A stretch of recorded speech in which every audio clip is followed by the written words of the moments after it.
Hey guys, Coach Rachel here. Today we're going to be talking about macros and what they are. First of all, a macro stands for macronutrients, and it's what makes up the bulk of our diet. Macronutrients include carbohydrates, proteins, and fats. These are what make up the basis of your calorie intake. When it comes to counting macros, the reason why we count macros instead of calories is that the breakdown of the amount of carbohydrates, proteins, and fats that you eat actually plays a big role. Depending on what your goals are, the amount of carbohydrates, proteins, and fats will vary. Just for example, let's look at bodybuilders. When they're looking to bulk, they're not looking to put on a ton of fat. Yes, putting on fat while gaining muscle is necessary, but that's not their primary goal.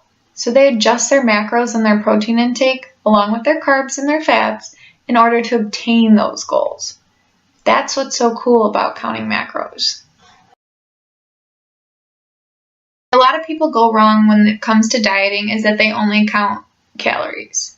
When you just count calories, you could end up eating all of your calories in things like carbohydrates or fats instead of getting the vital protein, carbohydrate, and fat breakdown that you need to reach your goals. A common misconception that people have is that all bodybuilders do is eat protein. This is incredibly untrue. Carbohydrates are really, really valuable to people who are looking to build muscle and are looking for the energy to lift weights when they go to the gym.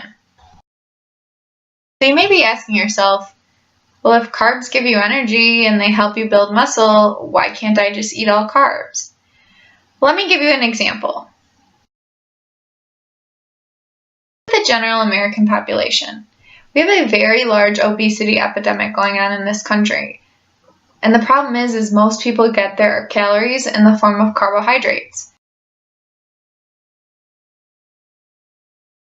Essentially, when it comes to macro counting, it's all about balance.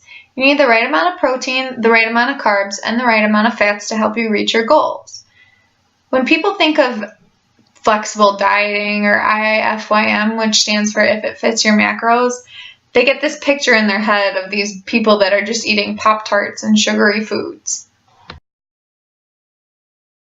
Let me break it down for you.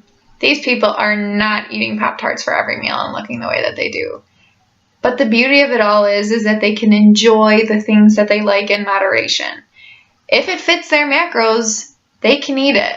But the problem is a lot of those high caloric prepackaged foods end up taking up most of your macros, and then you end up the rest of the day not being able to eat a lot.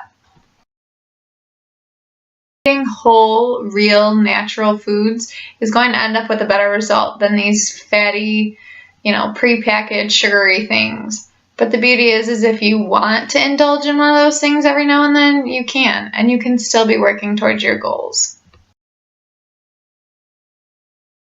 Tracking macros versus counting calories ends up with a bigger difference in your results simply because you're eating the right amounts of things to reach your goals. You're revving your metabolism properly with protein, and you're free-feeding your body so that you're not tired or lethargic or you can't get through your workouts.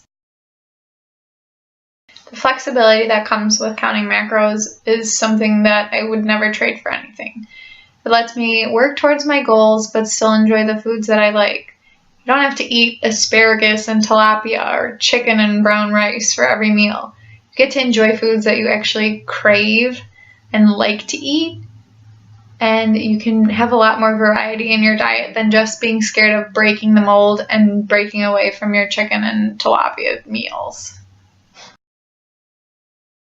If you guys like this basic breakdown of what macros are and why you should count them. Let us know if you have any questions, and have a great night.